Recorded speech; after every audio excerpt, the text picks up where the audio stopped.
नमस्कार दोस्तों, आप सभी का हमारे इस YouTube चैनल पर स्वागत है। ठीक ना। देखिए, आप सब लोगों को हम चतुर्भुज पढ़ा रहे थे। चतुर्भुज के आप लोग बहुत डिमांड कर रहे थे, ठीक ना, इसलिए हम चतुर्भुज के सेशन में लेकर आए हैं। ठीक ना।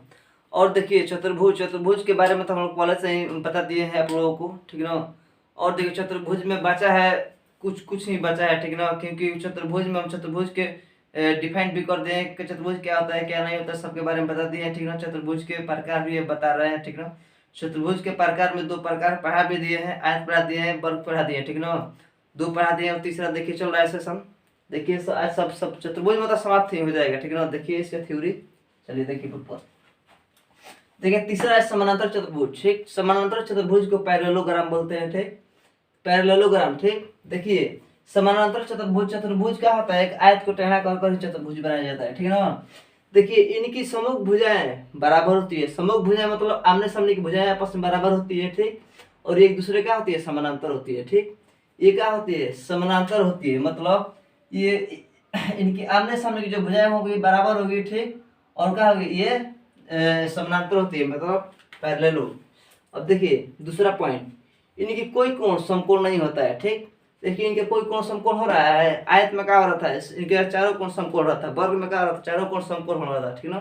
लेकिन इससे कोई कोण समकोण नहीं होगा, इसलिए क्या होगा, समानांतर चतुर्भुज का सभी कोणों का योग 360 डिग्री नहीं होता है, ठीक है, क्योंकि इनके कोई कोण समकोण नहीं होगा। ठीक, आगे बढ़ते हैं। इनके विकर्ण भी बराबर नहीं होते हैं, ठीक। इनके विकर्ण बराबर नहीं होंगे क्योंकि इनके विकर्ण जो है छोटा और बड़ा है, ठीक है ना, इसलिए इनके विकर्ण बराबर नहीं होंगे, ठीक। और चौथा पॉइंट, इनके विकर्ण एक दूसरे को समद्विभाजित करता है।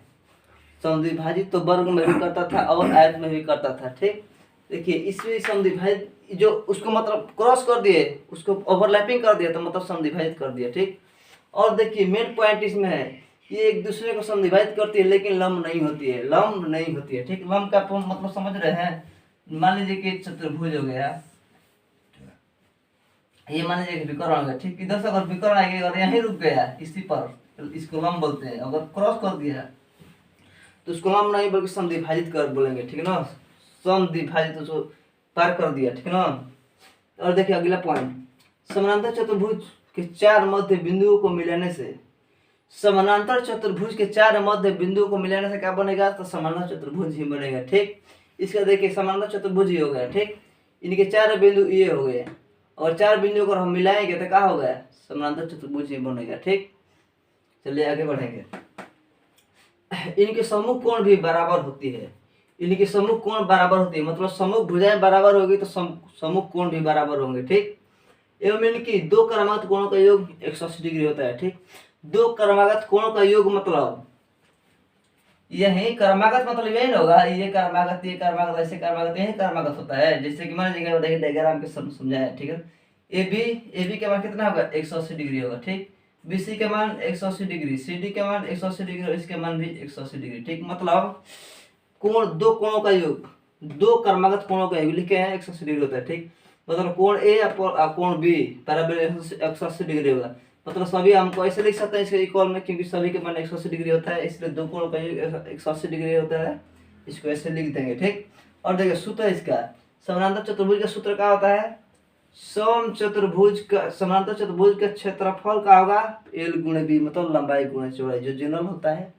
चलिए इसके काम खत्म हो गया, ठीक। अब इसमें आ जाए थ्योरी केवल बता रहा है, ठीक ना। एग्जांपल बाद में बताएंगे इसके बारे में, बहुत सारे एग्जांपल देंगे, प्रैक्टिस से बहुत करवाएंगे हम, ठीक है। आगे देखिए चौथा, समचतुर्भुज को हम लोग रोहम्बस बोलते हैं, ठीक। देखिए रोहम्बस क्या होता है, इनकी चारों भुजाएं बराबर होती है। रोहम्बस मतलब वो है आयत को टेढ़ा करके बनाया, सब आयत को टेढ़ा करके ही बनाया जाता है, ठीक ना। देखिए क्या होता है, इनकी चारों भुजाएं बराबर होती है, ठीक। जो चारों भुजाएं है ये बराबर होगी, ठीक ना। इनके सम्मुख कोण भी बराबर होंगे, जब चारों भुजाएं बराबर होंगे तो सम्मुख कोण भी बराबर होंगे, ठीक है ना। और हाँ ठीक है, चलो ठीक है, इनकी सम्मुख कोण भी बराबर होंगे एवं इनकी दो क्रमागत कोणों का योग 180 डिग्री होता है, ठीक। देखिए इनकी दो क्रमागत का मतलब समझ गए होंगे, ठीक ना, कि क्रमागत ऐसे ऐसे चलता है, ठीक। इनकी कोण 180 डिग्री होगा, ठीक ना। ये मेन पॉइंट थोड़ा एक बार समझ लीजिए, इनकी सम्मुख कोण भी बराबर होती है। सम्मुख कोण मतलब आमने सामने, मतलब कोण ए और कोण सी के बराबर होगा, कोण बी और कोण डी के बराबर होगा, ठीक ना। आगे बढ़ते हैं। दो क्रमागत कोण समझ लिए होंगे कि सभी के कोण का मान 180 डिग्री होता है, दो कोणों का योग 180 डिग्री। ठीक, इनकी चारों मध्य बिंदुओं को मिलाने से क्या बनता है? देखिए इनके चार मध्य बिंदु है, ठीक, इनके चार मध्य बिंदु को मिलाएंगे तो एक आयत का निर्माण होगा। ठीक है ना, चारों मध्य बिंदु को मिलाएंगे तो क्या होगा? एक आयत का निर्माण होगा। चलिए अब इसका काम खत्म, उसके में चला जाए।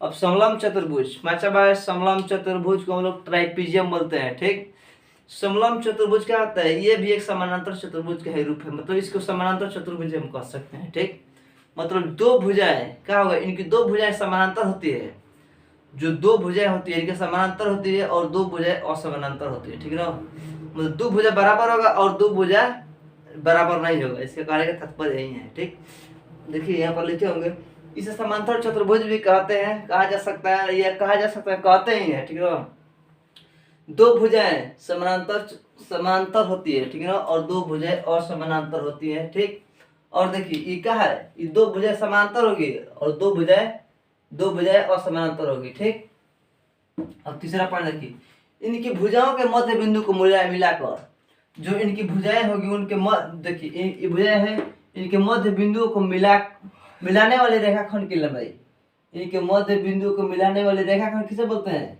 जो पूरी यहाँ से लाइन खींचते, ठीक ना, उसका रेखाखंड बोलते हैं। ठीक, रेखाखंड की लंबाई समानांतर चतुर्भुज के योग सभी का योग के आधा होता है। ठीक, देखिए दुगो लंबाई है और दुगो चौड़ाई है। ठीक है ना, दुगो लंबाई है और दुगो चौड़ाई है। ठीक, तो हम ले लेंगे लंबाई एगो, एगो ले लेंगे चौड़ाई। ठीक है ना, क्या बोले हैं यहाँ पर?